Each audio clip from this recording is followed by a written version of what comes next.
더불어민주당 이상천 제천시장 예비후보가 민선 9기 제도전을 공식화하며 멈춰선 지역 경제를 다시 깨우겠다고 선언했습니다. 이 후보는 충북 공공기관의 제천 최우선 배치와 100만 평 산업단지 조성을 통해 소외된 북부권 경제를 살리고 도심 상권으로 이어지는 체류형 관광 구조를 완성하겠다고 강조했습니다. 어르신 1,000원 택시와 효도 수당, 아동 의료비 지원 등 피부에 와닿는 생활 공약도 내놓았는데요. 96.4%의 공약 이행률을 증거로 신뢰받는 일꾼론을 앞세웠습니다. 예. 지금 우리 제천의 상황이 경제는 어렵고 또 도시가 멈춰져 있다라는 불만이 상당히 비등한 상황입니다. 제가 민선 7기 제천시장을 하면서 그래도 좀 꿈틀꿈틀 됐다. 그런데 제가 시정 저번에 도전에 실패했고 제 책임도 크다고 생각합니다. 지금 저한테 필요한 것은 시장으로서의 권력이 아니라 시장에게 주어지는 권한이라고 생각합니다. 저에게 주어진 시장의 권한을 지혜롭고 합리적으로 잘 써서 제천의 경제가 살아날 수 있게 만드는 것, 이것이 가장 중요한 제가 시장 도전의 이유라고 말씀드릴 수 있습니다. 아까 좀 전에 말씀드렸다시피 경제입니다. 경제가 돌아가지 않고 그러다 보니까 서민 삶이 굉장히 빡빡해지고, 그래서 제가 시장이 되면 첫째도, 둘째도, 셋째도 지역경제 활성화에 올인하겠다라는 그러한 생각으로 하겠습니다. 그래서 지역경제가 쓰니까 인구도 줄고 청년도 나가고 있고, 이런 상황에서 청년이 나가지 않고 청년이 들어오는 제천을 어떻게 만들 것이냐, 그래서 인구 소멸을 어떻게 막을 것이냐, 이걸 축으로 해서 어떻게 지역 경제를 살릴 것이냐, 여기에 최우선 빙점을 두고 사업 구상 또 민선 9기 구상을 해나가도록 하겠습니다. 아이를 키우는 부모 입장에서 볼 때 과연 우리 제천이 내 아이를 키워도 괜찮은 도시야? 라고 반문하고 의문을 갖고 있죠.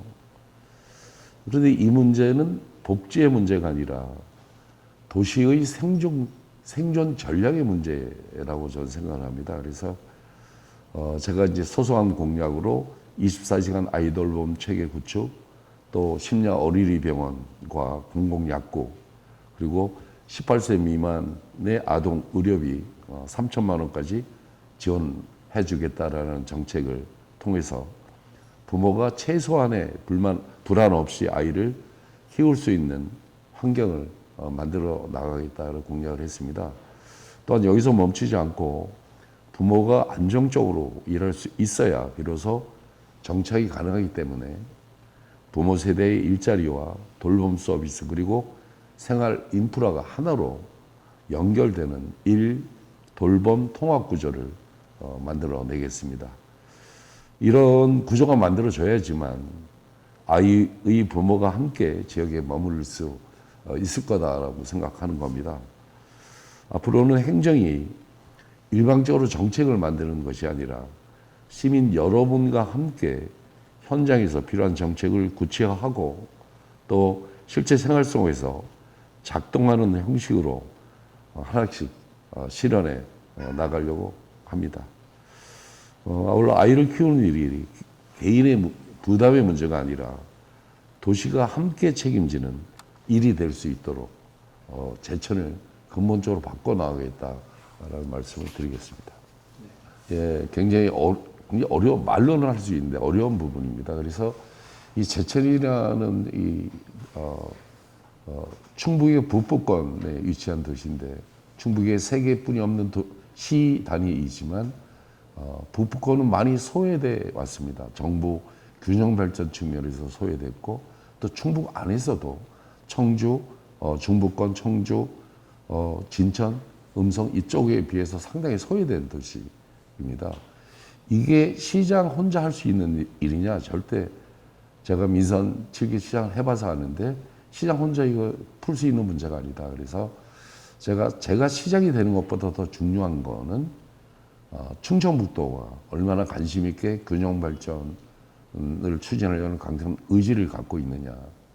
또 제철의 북부권 소유를 얼마나 공감하고 있느냐. 이게 더 근본적인 문제라고 생각하기 때문에 제가 도지사 후보군 우리 신용환 후보님이 결국 최종 후보가 됐지만 그 전에 노영민, 송기섭 후보님과 3명 다 MOU를 맺었습니다. MOU의 핵심은 공공기관에 충북에 오는 공공기관이 오면 제천에 최우선 배치한다. 또 현재 불규정적으로 청주권 중심의 기업 유치가 소멸 위험 지역인 제천, 소외 지역인 제천에 균형적으로 배치해 준다.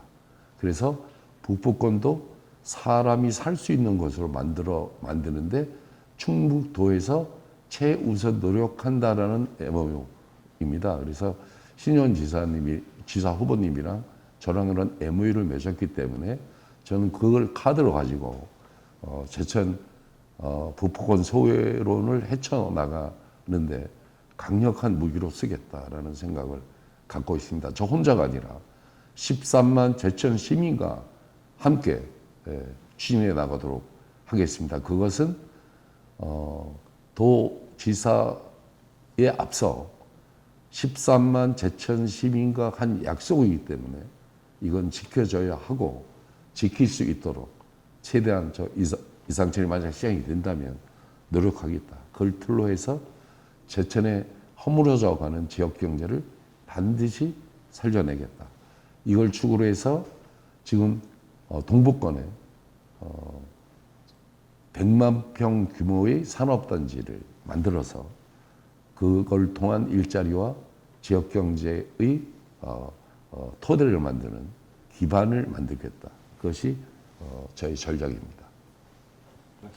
예, 제가 시장을 하면서 사실 의림지를 축으로 해서 좀 욕도 먹어 가면서 뭐 데크길 조성이라든가 캐슬을 만들고 또 용추폭포에 그 유리 전망대도 만들고 하면서 어떤 관광 기반의 틀을 만드니까 최근 4년 동안 제천시의 의림지를 찾는 관광객은 말로 표현할 수 없을 정도로 많이 늘어났습니다.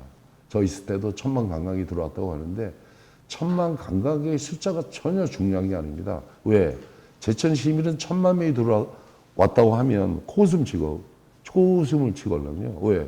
1,000만이 들어오고 2,000만이 들어오면 뭐해? 뭐 나한테 도움되는 거 있어?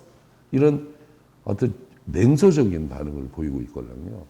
전 100% 공감합니다. 1,000만이 들어오든 500만이 들어오든 관광에 들어와서 지역에서 잠자고 돈 쓰고 밥도 사 먹고 이래서 인구가 줄어드는 제천에 유입 인구를 늘려서 제천 도심의 어떤 상권 활성화에 관광에 기여를 해야 되는데 못했다라는 겁니다. 그래서 제가 청전들을 어떤 자연치유 힐링 테마파크로 만들려고 기획을 했고 그걸 추진했는데 민선 8기에서 거의 추진이 안 되고 답보 상태에 있습니다. 제 생각은 의림지에 들어오는 관광객을 청정뜰로 부르고 청정뜰에 들어온 관광객을 시내로 불러서 시내와 청정뜰과 의림지의 삼각축을 만드는 거 그렇게 함으로써 실질적으로 왜 서울에 950만 명, 경기도에 1,500만 명, 우리나라 반이 2,500만 명이 1시간 거리에 제천에 들어올 수 있습니다. 그분들이 제천에 와서 먹고 쓸 수 있도록 만드는 거 그게 또 하나의 제가 민선국이 시장이 된다면 아주 중점적으로 추진해야 돼요. 그래서 도심 상권으로 관광객이 들어오게 만드는 거 그게 민선국이 제천시장의 큰 역할이다. 큰 사명이고 의무이다 이렇게 생각합니다. 강력하게 추진하겠습니다. 제가 시장할 때 그 응급 환자들, 심내혈관 또 심장마비 이런 환자들이 생기면 원주로 갑니다. 원주 기독교고 가는 도중에 돌아가시는 분이 상당히 많았습니다. 이걸 근본적으로 해결할 게 뭐냐. 그래서 명지병원이랑 지속적인 협약과 협의를 통해서 명지병원에 심내혈관 질환센터를 만들었습니다. 지금 제천 시민의 제가 정확한 숫자는 기억 못 하는데 1년에 수천 명이 그 심내혈관 질환센터를 이용하고 있습니다. 원주 가다가 돌아가시는 그런 확률이 명지병원 심내혈관 질환센터를 만들므로써 그 생명을 잃는 그런 빈도가 많이 줄어든 것도 사실입니다. 근데 심내혈관 질환센터를 만들어서 제천 시민의 의료의 질을 높인 거 이거는 저의 성과라고 생각합니다. 결국은 그때 민선 8기 시장 선거에서 제가 시장 선거에 실패했는데 그 중에 하나가 마치 그렇게 이상천이가 제천 시민들의 의료의 질을 높이기 위해서 명지병원 무려 280억 원을 명지병원에서 투자해서 심내혈관 질환센터를 만들었는데 잘한 거죠, 굉장히. 그런데 마치 공공병원을 내가 발로 찼다고 마치 대형 병원이 들어오는 걸 이상철이 막은 것 마냥 제천 시민한테 다 이렇게 그 허위 사실을 얘기한 거죠, 결국은. 그래서 제가 선거할 때 피해를 많이 봤는데 의료의 질을 높이는 거, 좀 더 보완해서 어떤 응급 환자가 발생하거나 이랬을 경우에 바깥으로 안 나가고 우리 지역 안에서 응급 환자를 해결할 수 있는 그런 의료 체계를 구축하는 것, 이거는 굉장히 중요한 일이라서 좀 더 촘촘하게 그런 의료 환경이 개선될 수 있도록 더 노력하겠다라는 말씀을 드리겠습니다. 더 확실하게 하도록 하겠습니다. 첫 번째 270건이 많은데 첫 번째는 뭐 알다시피 먹고 사는 문제, 먹고 살기 힘들다라는 부분 상당히 공감하고 가슴 아픈 부분입니다. 그 다음에 생활 불편, 소소한 생활 불편들. 그래서 제가 지금 소소한 그 삶을 돌보는 약속, 그래서 뭐 소소한 공약들을 많이 했습니다. 그런데 굉장히 반응이 뜨거워요. 그래서 교통, 돌봄과 의료,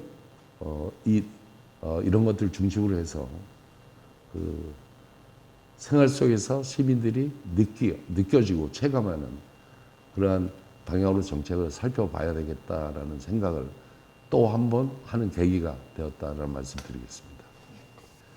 예, 그 소상공인 문제,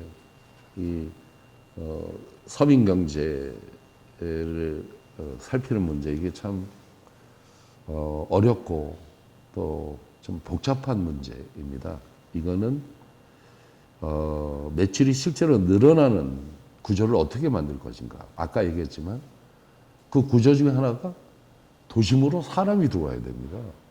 제천은 도심으로 사람이 오지 못하게 어떤 특색이 있거나 도심에 뭐 볼 게 있거나 이러지 못했기 때문에 도심으로 사람이 들어오지 못하는 구조를 만들었습니다. 1,000만 관광객이 와도 도심에서는 그걸 체감하지 못하는 그런 구조적 문제가 있었습니다.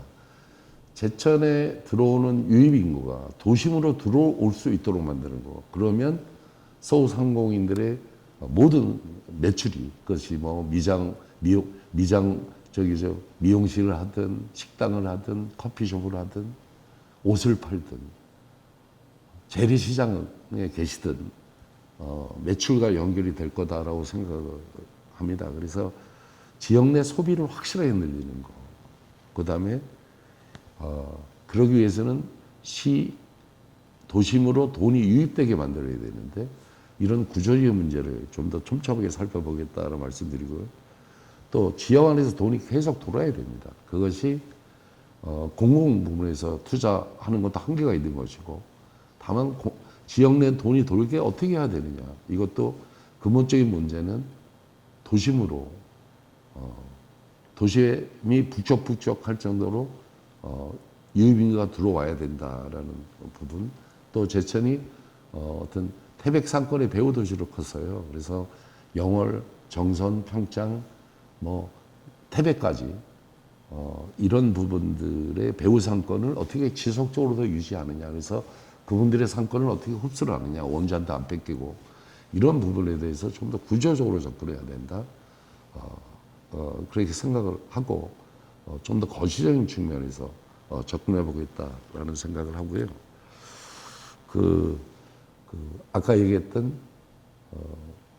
100만 평 규모의 산업단지를 만드는 거, 이것도 제철의 미래를 위해서는 반드시 필요한 사업이다라고 생각합니다. 이거 산업단지를 통해서 소재 부품, 천연물 이런 산업에 기업이 들어와서 동북권을 포함해서 제천 전체가 다시 역동적으로 숨을 쉬는 그런 도시로 만들어야 된다라는 생각을 가지고 있습니다.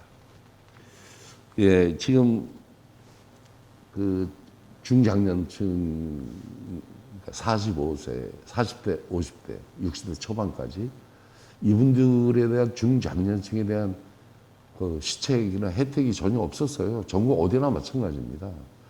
그런데 실질적으로 이 중장년층이 부모를 모시잖아요. 부모를 이분들이 모시잖아요. 저도 장모님이 계셔서 장모님을 옆에서 모시고 있는데, 근데 실질적으로 어떤 재정적 부담이 없는 사람도 있지만 돈 한 푼이 어려워서 부모님한테 고기 사고 싶은데 못 사주는 사람도 있단 말이죠. 그래서 중장년층을 위한 효도수당을 제가 만들었습니다. 그래서 설날, 추석날, 어버이날에 20만 원씩 해서 60만 원을 지원해 주면 그 돈 가지고 부모님에게 용돈을 주든지 아니면 고기를 사주든지 선물을 사줄 수 있는, 또 자식된 도리를 할 수 있도록 자그마한 도움이라도 주겠다라는 이런 소소한 정책들이죠. 노인들이 지금 운전을 못 하잖아요. 75세 이상 노인들한테. 그런데 이동권이 안 되잖아요. 걸어 다녀야 되는데, 또는 시내버스를 타야 되는데, 시내버스는 뭐 1km 앞에 정류장이 있는지, 500m 앞에 정류장이 있는지, 300m, 100m 앞에 걸어가야 되잖아요. 그래서 걷기 힘든 노인들이 콜을 부르면 집 앞까지 택시가 와서 자기가 원하는 곳으로 바래다 줄 수 있는, 1,000원만 내면 그 1,000원 택시를 만들었습니다. 그래서 1,000원 택시가 노인들 이동권을 보장하는데 아주 유효한 정책이구나라고 느끼고, 우리 어르신들 반응이 엄청 좋다라는 말씀을 드리고요. 아까